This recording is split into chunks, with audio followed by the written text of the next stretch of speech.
and welcome once again to Economy and World.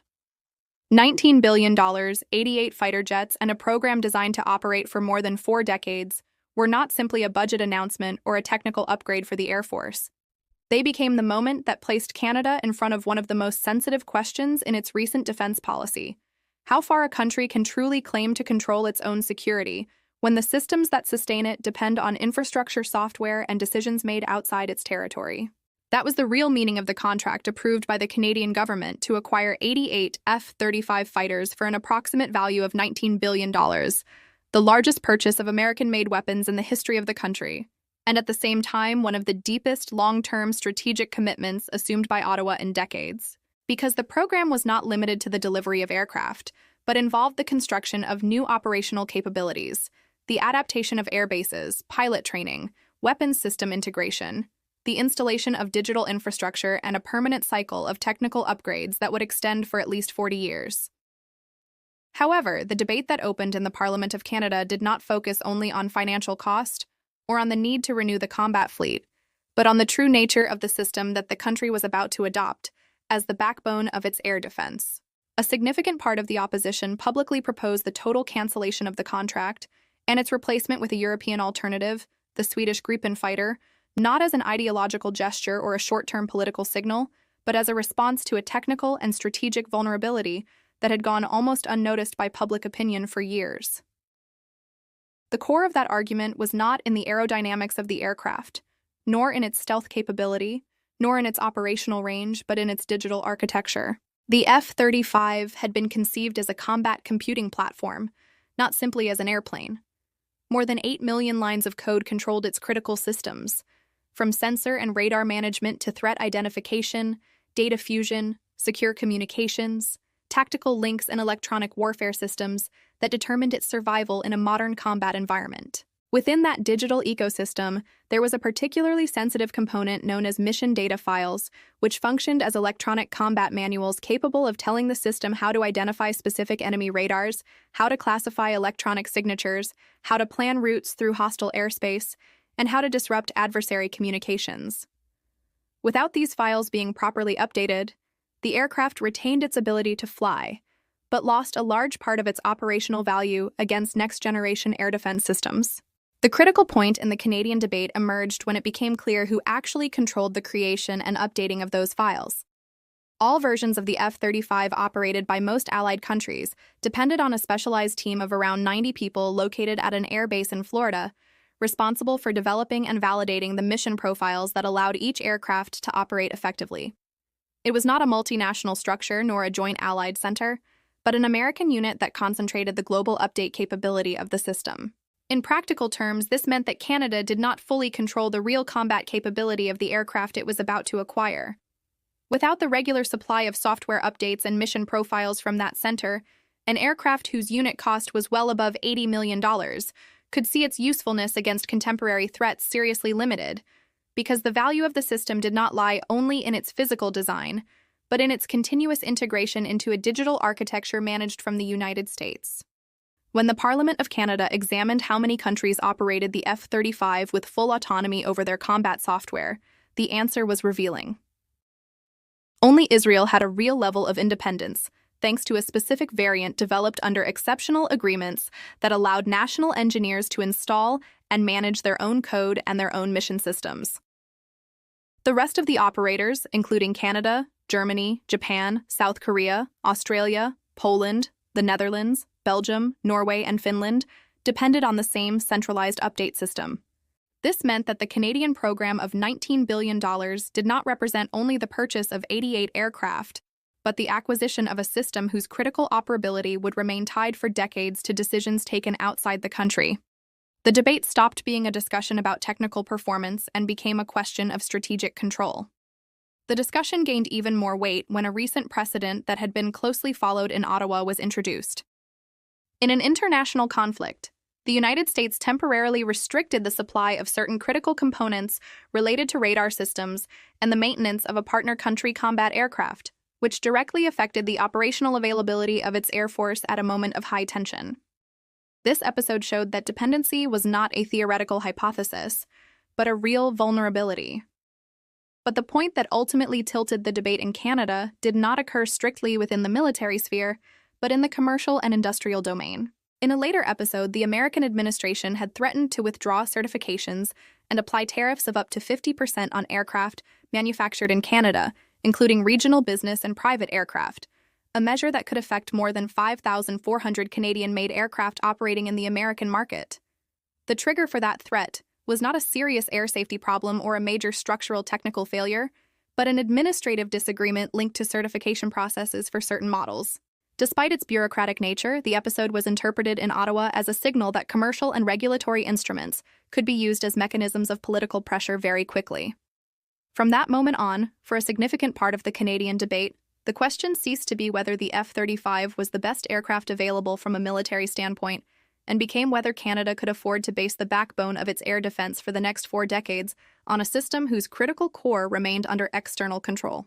It was then that 3 concepts began to consolidate at the center of the public discussion: operational sovereignty, technological sovereignty, and political sovereignty in defense. And it is from this point that it becomes essential to analyze why the Swedish alternative, the Gripen, moved from being a secondary option to becoming a central axis of the strategic conversation in Canada.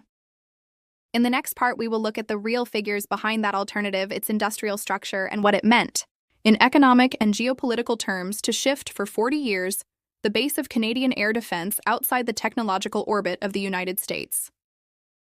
The Swedish alternative did not enter the Canadian debate as a simple technical option among manufacturer catalogs, but as a direct response to a concern that could no longer be hidden within the political and military circles of Ottawa: the real possibility that a national defense system could become conditioned, limited, or even effectively paralyzed by foreign political decisions, even within a formal alliance. The aircraft proposed as a replacement, the Gripen manufactured by Saab, represented a radically different proposal, not so much because of its physical design, but because of its model of technological control, its software architecture, and above all, the degree of autonomy it offered to the operating country. From a financial point of view, the contrast was also immediate. While the Canadian F-35 program was structured around a budget of close to $19 billion solely for the initial acquisition of 88 aircraft, internal studies presented to Parliament indicated that the total life cycle cost of the system, including maintenance, software updates, weapons integration, personnel training, infrastructure, and logistical support over 4 decades, could easily exceed several additional tens of billions. It was not only about paying for airplanes, but about assuming a long-term budgetary commitment, whose future evolution would not be fully under the control of the Canadian state itself. In the case of the Gripen, the contractual structure was different.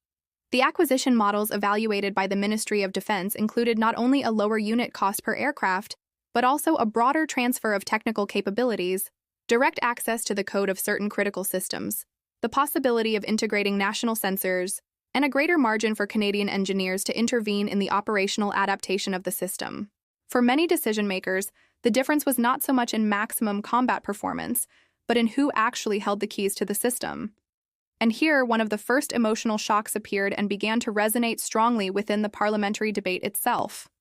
Because the question was no longer how many aircraft Canada could buy, but what would happen on the day Canada needed to use those aircraft in a political context that was uncomfortable for its main supplier.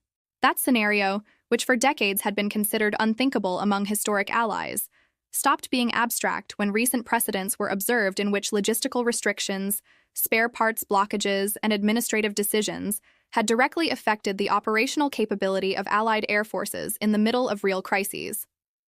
The feeling that began to take hold was uncomfortable, very uncomfortable.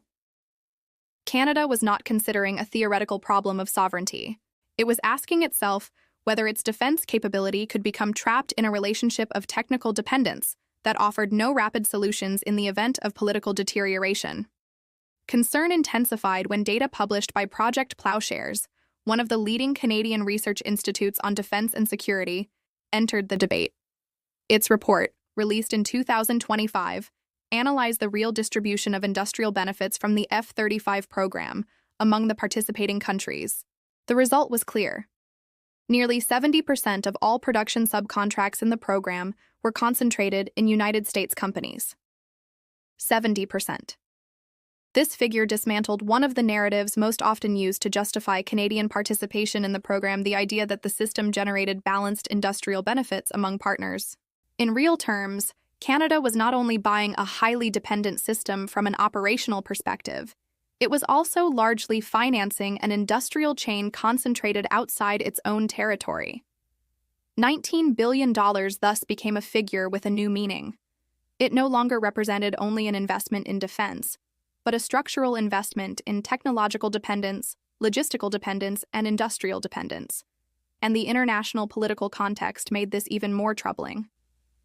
In January 2026, during his speech at the World Economic Forum in Davos, the Canadian Prime Minister used an expression that was interpreted as a strategic shift of major significance.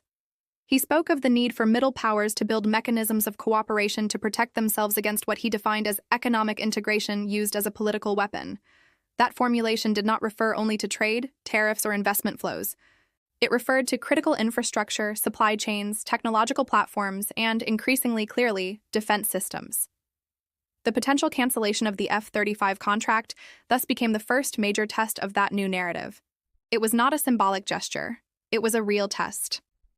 And for the first time in decades, Canada was seriously considering the possibility of reconfiguring an essential part of its military architecture outside the technological ecosystem of the United States. But Canada was not the only country watching this debate with extreme attention. The focus quickly shifted to Europe. Germany, the largest economy in the European Union and one of the historic pillars of the Western security architecture, had approved the purchase of 35 F-35 aircraft for an approximate value of €8.3 billion, with the first deliveries scheduled for the following year. For more than 80 years, the military relationship between Germany and the United States had been one of the backbones of European defense. However, in the middle of this new climate of mistrust, a public statement by one of the most influential German diplomats of recent decades significantly altered the tone of the debate. The former German ambassador to Washington and former head of the Munich Security Conference openly stated that if there was a risk that future German aircraft could be treated in the same way as other allies had been treated in recent situations, the cancellation of the contract should be considered. €8 billion. Not as a political threat, as a real possibility. That comment was received in European capitals as an unmistakable signal. If a central figure of the transatlantic architecture allowed himself to publicly raise the cancellation of a contract of this size, the problem could no longer be reduced to a temporary dispute or an isolated episode. Market figures themselves reinforced this perception. Lockheed Martin projected that by 2035, around 650 F-35 aircraft would be operating in Europe. 650 aircraft implied not only revenue from initial sales, but decades of maintenance contracts, spare parts supply, personnel training, weapons integration, software modernization, and continuous technical support. This meant hundreds of billions of dollars in cumulative economic flows and, at the same time, a strategic influence built over generations. Data from the Stockholm International Peace Research Institute showed that in just 5 years, the share of European arms imports coming from the United States had risen from 35% to 55%. More than half. For decades, this growth had been interpreted as a sign of trust, interoperability, and strength of alliances. But in this new context, it began to be read differently. Not as integration, as shared vulnerability. And here, another emotional shock quietly passed through many foreign ministries. Because for the first time in a long time, several allies began to ask themselves the same question, without saying it out loud. What happens when the country that sells you the systems with which you defend your territory becomes, through its political behavior, a source of uncertainty? Once that doubt takes hold, it does not disappear with a change of government. What made this debate truly structural was that defense decisions do not function like ordinary commercial contracts. When a country chooses a combat system, it is not signing a short-term agreement. It is shaping its military doctrine, its pilot training, its maintenance network, its logistics, its interoperability, and its operational culture for a horizon of 30 or 40 years. If Canada had chosen the Gripen, Swedish engineers would have trained Canadian personnel, Swedish factories would have supplied spare parts, Swedish platforms would have been integrated into Canadian defense networks for decades. That would have meant, in an irreversible way, a substantial reduction of the role of the United States in the Canadian air architecture. And once such a shift takes place, there is no simple way back. The same reasoning began to move into the European debate. Because if Germany cancelled its contract, those 8 billion euros would not disappear. They would be redirected to existing European programs, such as the Eurofighter, or to sixth-generation development initiatives driven by continental consortia. European jobs, European industry, European capabilities, European strategic autonomy. That money would not cross the Atlantic again. And recent history provided very clear proof that this type of rupture is not easily repaired. In 2019, Turkey acquired Russian air defense systems. The response was immediate. It was expelled from the F-35 program. It did not receive the aircraft. It had no access to spare parts. It could not integrate into the program's logistics network. Years later, the industrial relationship had not been restored. The link was broken, and it remained broken. That precedent weighed heavily in the calculations of many governments, because it showed that once a country is excluded from a technological architecture of this scale, returning is not an automatic option. At the same time, the European Union approved a defense spending package of close to $162 billion, aimed at strengthening its own capabilities in missiles, drones, cyber defense, and combat platforms. Not because European systems were necessarily superior, but because they offered a fundamental advantage in this new environment. They did not incorporate external political conditions in their operational use. Military alliances, once trust is eroded, are not repaired with press releases. Supply chains, once redirected, do not return. And strategic credibility, once damaged, is not restored with a single election. For more than 80 years, the Western alliance system operated on a basic premise: imperfect but stable. Partners could disagree on foreign policy, but the reliability of the systems that guaranteed collective defense was not questioned. Canada was one of the quiet pillars of that structure. It took part in conflicts, shared intelligence, integrated early warning systems, and built its strategic identity on deep cooperation with the United States. And yet, in this new context, the largest combat program in Western history, with more than 1,300 aircraft in service, 27 participating countries, and more than 1 million flight hours accumulated, began to be viewed through a completely different lens, not as a guarantee, as a risk.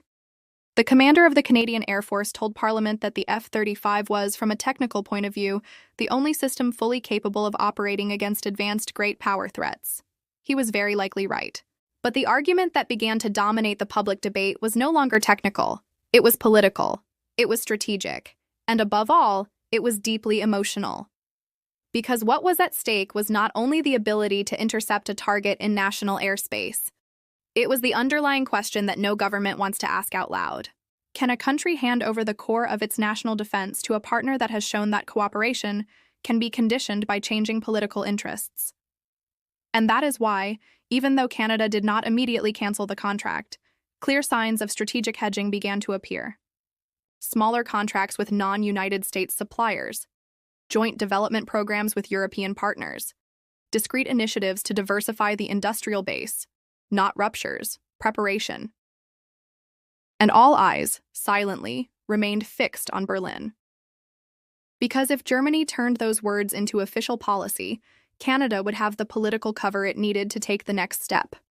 What for years had been observed in trade, in energy, and in global supply chains now began to appear at the very heart of defense. The question was no longer whether Canada could defend its airspace without United States aircraft. The question was far more uncomfortable: whether any ally could continue to afford dependence on a supplier that had turned interdependence into a tool of pressure. And once that debate is opened, it does not close. And it was precisely there that the circle closed on a discussion that could no longer be treated as a simple technical disagreement between arms manufacturers, because what was exposed was a much deeper transformation in the way countries began to interpret their own security in a world where technology, software, and supply chains had become instruments of power. Canada did not face an immediate military crisis nor a direct threat to its airspace, but it did face something equally delicate: the realization that its strategic decision-making capacity could be conditioned by architectures it did not control, and by political relationships that could no longer be taken for granted. That was the real impact of this episode. Not the possible cancellation of a specific contract, nor a one-off comparison between two fighter aircraft models, But the awareness that sovereignty in the 21st century is not measured only in territory troops or budgets, but in control over software logistics data and the infrastructures that allow a system to function when it is needed most. For Canada, the debate over the F-35 and the Gripen became the first major national discussion about what kind of dependence it was willing to accept in defense and what political price it was willing to pay to preserve certain alliances. And the most unsettling part is that this was not an exclusively Canadian dilemma. What happened in Ottawa was closely watched in Europe, in Asia, and in other middle powers that also built their security on technological platforms controlled from abroad. The Canadian case began to function as a quiet warning about a problem many governments preferred not to articulate: the fragility of strategic commitments when access to spare parts, updates, and technical support becomes a lever of pressure. Because when national defense depends on decisions taken in another country, the discussion stops being military and becomes political in its purest form. And when that discussion reaches the public sphere, it cannot easily be reversed. Trust, once questioned, is not rebuilt with statements or diplomatic promises. And this is where this channel finds its real purpose. If you want to understand why decisions that seem distant, such as a military contract signed in another country or a change in technology supply rules, end up influencing the global balance relations between powers and ultimately the economic stability that sustains our societies, subscribe to Autonomy and World. Activate notifications and join us in this space where we analyze how geopolitics, technology, and money have become intertwined to redefine power in today's world. See you in the next video.